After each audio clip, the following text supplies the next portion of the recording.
वो रात जब भारतीय सेना दुश्मन की जमीन में घुसी, रात के 2 बज रहे थे। पाकिस्तान के कब्जे वाले कश्मीर में एक गांव लिपा वैली के पास पूरी तरह सन्नाटा था। न कोई आवाज, न कोई हलचल, बस ठंडी हवा और अंधेरा। लेकिन उस अंधेरे में कुछ हो रहा था। काली वर्दी में मुंह पर काला रंग पोते बिना किसी आवाज के भारतीय सेना के जवान दुश्मन की जमीन पर कदम रख चुके थे। उनके हाथों में हथियार थे, दिलों में एक मिशन था और उस मिशन का नाम था ऑपरेशन मेघदूत। लेकिन रुकिए, ये सिर्फ एक ऑपरेशन की कहानी नहीं है। ये उस रात की कहानी है जब भारत ने एक ऐसा दांव खेला जिसने आने वाले दशकों तक पाकिस्तान को बेचैन रखा। यह उन जवानों की कहानी है जो -50 डिग्री तापमान में बिना ऑक्सीजन के दुनिया की सबसे ऊंची रणभूमि पर लड़े। और यह उस एक फैसले की कहानी है जो अगर उस रात नहीं लिया गया होता तो आज भारत का नक्शा शायद कुछ और होता। बात है 1984 की। दुनिया की नजरें उस वक्त इंदिरा गांधी की हत्या, ऑपरेशन ब्लू स्टार और अमृतसर के हालात पर थीं। पूरा देश एक अजीब उथल पुथल में था। मीडिया व्यस्त था, सरकार दबाव में थी और इसी माहौल में पाकिस्तान ने एक चाल चली। एक ऐसी चाल जो शायद उसे लगा था कि भारत कभी नोटिस नहीं करेगा। पाकिस्तानी सेना की नज़र थी सियाचिन ग्लेशियर पर। सियाचिन जिसका मतलब होता है गुलाब के फूलों की भूमि। लेकिन इस नाम में जितनी कोमलता है, यह जगह उतनी ही निर्मम है।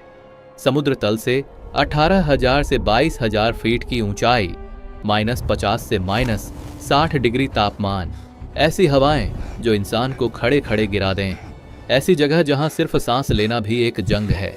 और इसी जगह को पाकिस्तान अपना बनाना चाहता था। 1949 में जब भारत पाकिस्तान के बीच युद्ध विराम रेखा खींची गई थी, कराची एग्रीमेंट, तो उसमें एक बहुत बड़ी चूक हो गई थी। नक्शे पर एक बिंदु NJ 9842 तक ही रेखा खींची गई और उससे आगे लिख दिया गया and then north to the glaciers. बस इतना, और उससे उत्तर की तरफ ग्लेशियर तक। इस अस्पष्टता का फायदा उठाने की कोशिश पाकिस्तान ने 1970 के दशक से ही शुरू कर दी थी। उसने विदेशी पर्वतारोहियों को सियाचिन के इलाके में पाकिस्तानी परमिट देने शुरू किए। जर्मन, जापानी, अमेरिकी सभी पर्वतारोही दल पाकिस्तान की अनुमति से उस जमीन पर जाने लगे जो भारत की थी। भारतीय खुफिया एजेंसियों और सेना को यह दिख रहा था। लेकिन जो बात सबसे ज्यादा चिंताजनक थी वो 1984 की शुरुआत में आई एक खुफिया सूचना थी। भारतीय खुफिया रिपोर्टों ने बताया कि पाकिस्तान एक बड़े पैमाने पर ऑपरेशन अबाबील की तैयारी कर रहा है। इस ऑपरेशन के तहत पाकिस्तान का इरादा था कि वो अपने स्पेशल फोर्सेस के जवानों को सियाचिन ग्लेशियर के प्रमुख दर्रों सियाला और बिलाफोंडला पर कब्जा करवाए। अगर यह हो जाता तो सियाचिन हमेशा के लिए पाकिस्तान का हो जाता। इतना ही नहीं, अगर पाकिस्तान इन दर्रों पर काबिज हो जाता तो वो चीन के साथ जमीनी संपर्क भी स्थापित कर सकता था, जो भारत की सुरक्षा के लिए एक खतरनाक स्थिति होती। यह सूचना नई दिल्ली तक पहुंची। तत्कालीन सेनाध्यक्ष जनरल AS वैद्य ने फैसला लिया, पाकिस्तान से पहले हमें वहां पहुंचना होगा। और इस फैसले से जन्म हुआ ऑपरेशन मेघदूत का। लेकिन यह इतना आसान नहीं था। सोचिए, 18,000 फीट की ऊंचाई पर फौजी भेजना, ऐसी जगह जहां पहले कभी कोई सैन्य अभियान नहीं हुआ था, जहां न रास्ते हैं, न रसद पहुंचाने की व्यवस्था है, न कोई बेस कैंप है।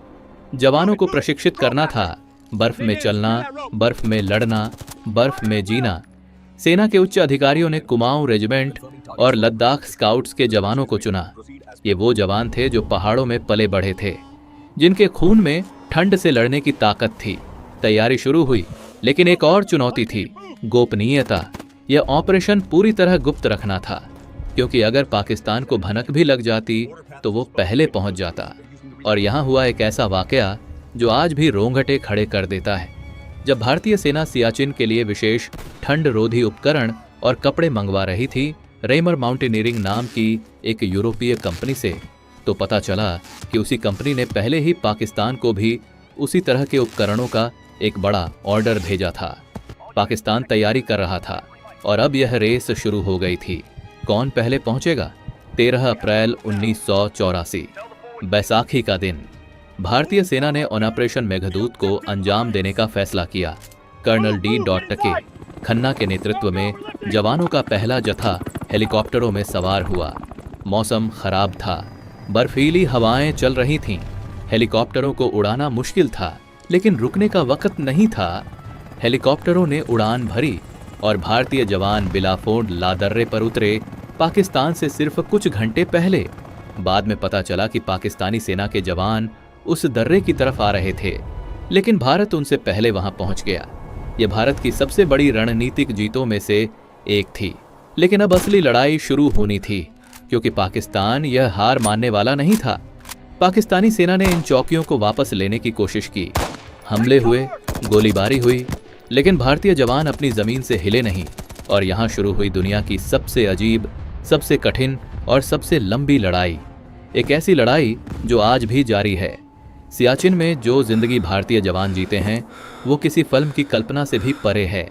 -50 डिग्री तापमान में, जहां सांस लेने के लिए भी ऑक्सीजन मास्क की जरूरत पड़ती है, जहां बंदूक का ट्रिगर इतना ठंडा होता है कि नंगे हाथ से छुओ तो उंगलियां चिपक जाएं, जहां बर्फ के तूफान अचानक आते हैं और तंबुओं को उड़ा ले जाते हैं, जहां दुश्मन की गोली से ज्यादा खतरा खुद मौसम से है। भारतीय सेना के आंकड़े बताते हैं कि सियाचिन में जितने जवान शहीद हुए हैं, उनमें से बड़ी संख्या दुश्मन की गोली से नहीं, बल्कि हिमस्खलन, फ्रॉस्टबाइट और ऊंचाई से होने वाली बीमारियों से हुई है। लेकिन फिर भी हर साल, हर महीने, हर दिन भारतीय जवान वहां तैनात रहते हैं। क्यों? क्योंकि अगर भारत वहां से हटा तो पाकिस्तान और चीन का रास्ता खुल जाएगा, और एक बार खोया सियाचिन शायद कभी वापस ना आए। सियाचिन की एक और कहानी है जो शायद आपने नहीं सुनी। 2012 का ग्यारी सेक्टर हादसा। पाकिस्तान के नियंत्रण वाले इलाके में ग्यारी में एक हिमस्खलन आया। इसमें पाकिस्तानी सेना के 140 जवान बर्फ में दब गए। भारत ने अपने दुश्मन के जवानों के लिए सहानुभूति जताई, क्योंकि सियाचिन में लड़ने वाले हर जवान को पता है, यहाँ सबसे बड़ा दुश्मन इंसान नहीं, प्रकृति है। लेकिन इस पूरी कहानी में एक और नाम है जिसे इतिहास कभी नहीं भूल सकता। लांस नायक हनुमंथप्पा कोप्पड़। फरवरी 2016। सियाचिन में एक भीषण हिमस्खलन आया। 10 भारतीय जवान बर्फ की 25 फीट मोटी परत के नीचे दब गए। बचाव अभियान शुरू हुआ। एक के बाद एक 9 जवानों के शव निकाले गए, लेकिन 10वां जवान हनुमंथप्पा 6 दिन बाद बर्फ के नीचे से जिंदा निकाला गया। 6 दिन -45 डिग्री तापमान में, बिना खाने के, बिना पानी के, बिना ऑक्सीजन के, पूरा देश उनके लिए दुआ मांग रहा था। उन्हें दिल्ली के army research and referral hospital लाया गया। देश भर के लोग रो रहे थे। प्रधानमंत्री मोदी खुद उनसे मिलने गए, लेकिन कुछ दिनों बाद हनुमंथप्पा चले गए। वो बच नहीं सके। पूरे देश ने रोया। लेकिन उनकी कहानी यह बताती है कि भारतीय जवान की जिंदगी क्या होती है, किस मिट्टी के बने हैं ये लोग। अब वापस आते हैं उस सवाल पर जो शायद आपके मन में है, क्या सियाचिन पर इतना पैसा और इतनी जानें गंवाना जरूरी है? आंकड़े बताते हैं कि सियाचिन पर भारत हर साल लगभग 5 से 7 अरब रुपए खर्च करता है। रसद पहुंचाना, हेलीकॉप्टर उड़ाना, जवानों को विशेष उपकरण देना, सब मिलाकर यह दुनिया की सबसे महंगी सैन्य तैनाती में से एक है। कुछ लोग कहते हैं इसे छोड़ दो, दोनों देश वापस हट जाए। लेकिन रणनीतिक विशेषज्ञ कहते हैं नहीं, क्योंकि सियाचिन सिर्फ बर्फ का एक टुकड़ा नहीं है, यह काराकोरम दर्रे का नियंत्रण है। यह चीन पाकिस्तान के बीच रणनीतिक गलियारे पर नजर रखने की जगह है। यह लद्दाख की सुरक्षा की पहली दीवार है। अगर सियाचिन चला गया तो लद्दाख खतरे में आ जाएगा, और लद्दाख गया तो पूरे उत्तर भारत की सुरक्षा का सवाल उठ जाएगा। ऑपरेशन मेघदूत के बाद से अब तक 40 साल से ज्यादा हो गए हैं। सियाचिन पर भारत का नियंत्रण है। पाकिस्तान ने कई बार इसे वापस लेने की कोशिश की।